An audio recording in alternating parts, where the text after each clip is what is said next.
Hi friends, ఈ రోజు నేను చూపించబోయే రెసిపీ డ్రై ఫ్రూట్స్ లడ్డు. బాదం పప్పులు చిన్నగా చేసుకున్న వాల్నట్స్, చిన్న చిన్న పీసెస్ చేసుకున్నాను. వాల్నట్స్ను చిన్నగా చేసుకున్న జీడిపప్పు పలుకులు.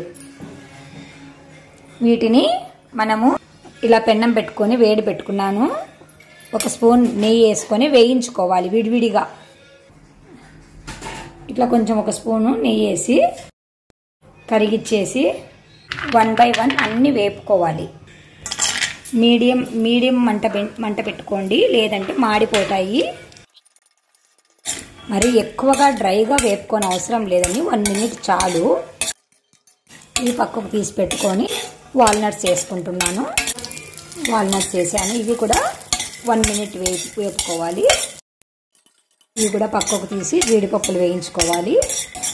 ఇవి కూడా అలాగే అండి, 1 minute చాలు. ఎక్కువ వేపన అవసరం లేదు. ఏవైనా కూడా మనం జస్ట్ క్రిస్పీగా ఉండడానికి మాత్రం వేపుకోవాలి. మీరు నెయ్యి ఇష్టపడకపోతే మనము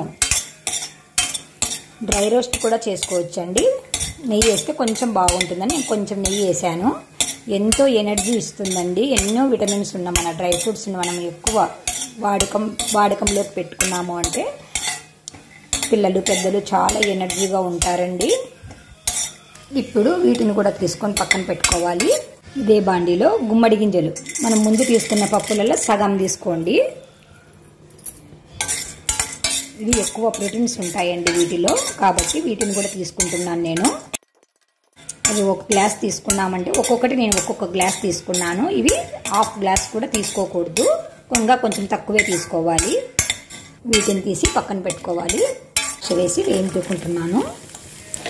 మనకు ఏ ఫ్రూట్ ఏ డ్రై ఫ్రూట్స్లో ఏది ఇష్టమైతే అది ఎక్కువ కూడా వాడుకోవచ్చు. ఏదైనా నచ్చకపోతే తక్కువ వాడుకోవచ్చు. కంపల్సరీ ఇంతే కొలత అనేది లిమిట్ ఏం లేదండి దీనికి. వీటిని కూడా వేపుకోవాలి. వేపుకొని పక్కన పెట్టుకోవాలి. చూడండి, చాలు. ఈ మాత్రం వేగితే చాలు.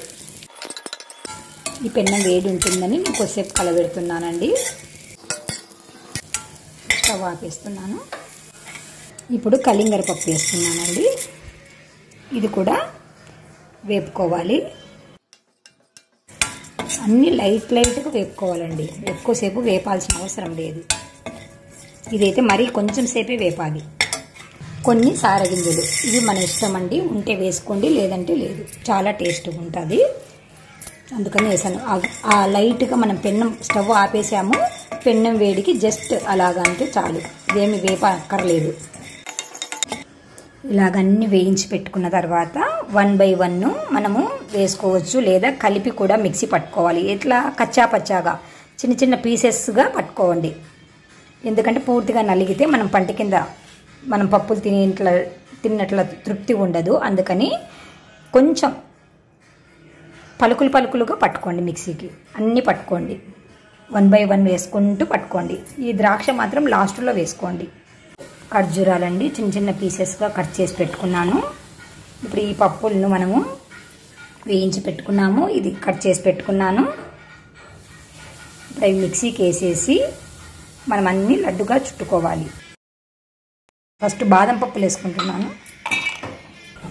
ఇలాగా నూక రావాలి. ఇప్పుడు ఇందాక బాండి వేయించాను కదా, దాంట్లోనే వేసి ఇవి మిక్సీకి పట్టనక్కర్లేదు కాబట్టి అలాగే పెట్టాను. అన్నీ కలిపి దీంట్లో వేసుకుంటున్నాను. వాల్నట్ చేసుకుంటే ఇలా 1 by 1 అన్నీ వేసుకుంటున్నానండి. ఏం చూపించక్కర్లేదు, మీకు అర్థమైపోయి ఉంటుంది. వేసుకున్నాక అన్నీ ఈ బాండీలో వేసుకుంటాను.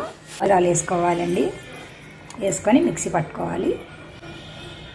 ఇలాగన్నీ కలుపుకోవాలి బాగా.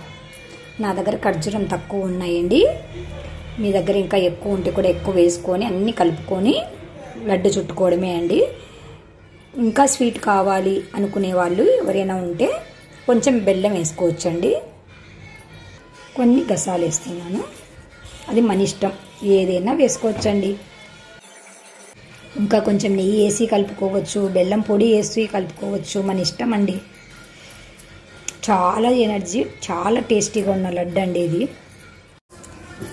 ఈ లడ్డూలు దాదాపు మనకు తడి తగలకోకుండా తీసుకున్నామంటే 1 మంత్ వరకు స్టోరేజ్ చేసుకోవచ్చండి. నేను సంకష్టహర చతుర్థి అని వినాయకునికని చేసుకొని పోతున్నానండి. మీరు కూడా తప్పకుండా ట్రై చేస్తూ ఉండండి ఫ్రెండ్స్.